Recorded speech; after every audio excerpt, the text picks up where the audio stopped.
Welcome back. Happy Tuesday. I hope you guys are having a great day and that you've been reading some amazing books. So, last week we talked about books that help us to be a little more empathetic towards other people and have some empathy towards them, which means we just look, I understand that you are having a hard time. That's what it is. I understand. May not know what you're going through, but I know that it's rough for you right now.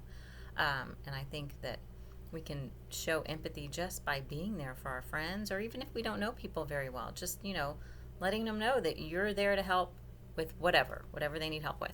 So I'm going to share a few more books this week. I was going to do more next week, but we need to move on because we have so many new books that keep coming in, and I need to talk to you about some of those next week. But I'll just keep the empathy books out in my Book Talk Tuesday area for another week or so, and when I find more, I put them in there. The first one I want to talk to you about is Soar by Joan Bauer. I love this book. I like baseball, and this is a baseball book. But if you don't like sports, it's okay. You will still like this book. So the boy in this book was born. When he was born, his mom couldn't take care of him, so she left him in a work lounge, like the office, the lounge where people go get their coffee in the morning.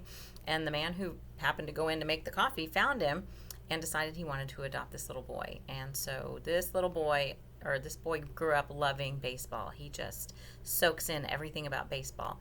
But he has a heart condition and he can never play baseball. But he loves it. He loves the game. So he moves to a new town with his dad, and baseball is big here in this town. But the coach for the Little League team in town has done some pretty backwards things, and he has left a sour taste in people's mouths about baseball. And so this boy moves to this town. He loves baseball, and he wants to try and change people's minds and their mindset about that. I love it. I love that he loves baseball so much, and I hate that he can't even play. And I think that's a lot of people love something so much, and then they have some sort of condition that keeps them from playing. But he doesn't stay away from baseball, and I love that. Wish Girl is by Nikki Lofton, and this is a fantastic book about a boy who just was a little awkward. He had trouble making friends. People picked on him, and so his family moved out to the Texas Hill Country. They thought maybe that would be good for him to have some space and some fresh air.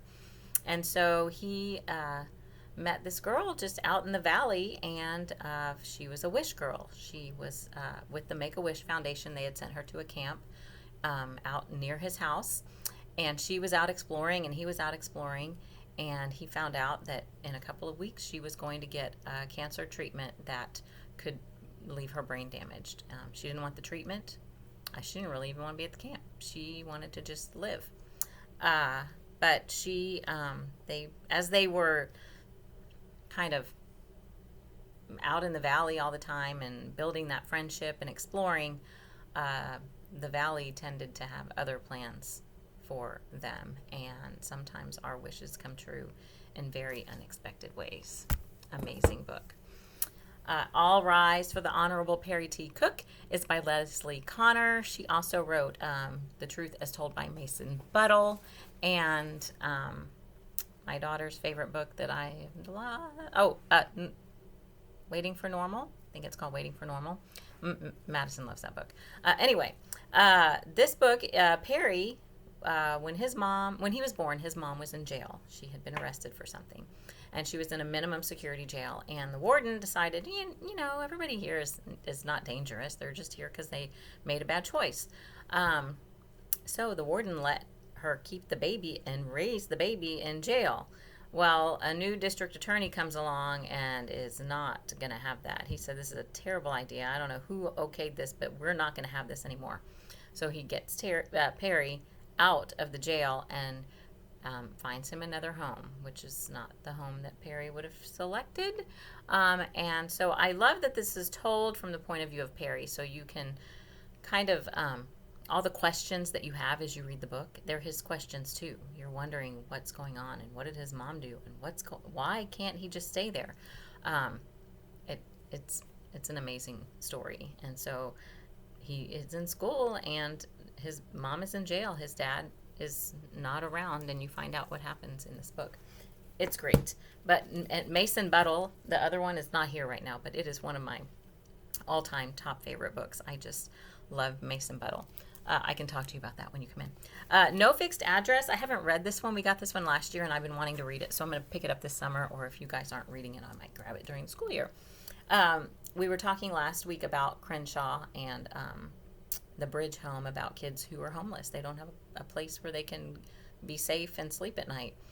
So this boy, his mom has trouble keeping jobs, and so now they're living in the van. But he is a trivia whiz. He just knows trivia, and so he wants to win this contest, this trivia contest, to try and make enough money to just solve all the problems that they have. And we all know that money is not going to solve all your problems, but this is a really great book to help you build empathy towards people who just don't really have a place that they can call home. Pictures of Hollis Woods. I read this one a long time ago, and it has always just been just touched my heart. This one is probably one of my favorites also. So this book is by Patricia Reilly Giff, and it is about a girl who has been in so many different foster homes. She can hardly even remember them. And so she runs away from one, the last one she finally runs away from. This is a family that really, really cared about her, and she just had trouble letting people care about her. But she ends up with another lady who's a little elderly, and she's an artist, and she's quirky, and Hollis really loves her. She wants to stay in this home, but she is not. She's kind of getting to a state where she can't take care of kids, and Hollis doesn't want anybody to find out that this lady is not really suited for caring for her, because she really likes her. It's great. Okay, and the last one I want to talk about is So Be It. So in this book, Heidi's mom is mentally disabled. She just doesn't really she doesn't remember her past. She needs care. She needs somebody to take care of her. She is not suited to be a mom, but she is. And so Heidi doesn't know her dad. She doesn't know her history. And then her mom starts saying this word that is not a word Heidi's ever heard, and she's curious, and she doesn't know what it means. And so she goes on a journey to figure out, just to find out her history and who she is and where she came from. So I think a lot of us, she has questions that a lot of us have that nobody could answer for her right there in her immediate future. So she had to take it upon herself. So I hope that you will pick up some books to help you build empathy. I don't think we can ever read too many of these. As I said, they're my favorite ones. If it was a genre, I might read them all the time, but I do have to spread the love. So if you need ideas of books or you need suggestions, I'm happy to help you, but these are good ones to pick up. You guys have a great day and read lots of books.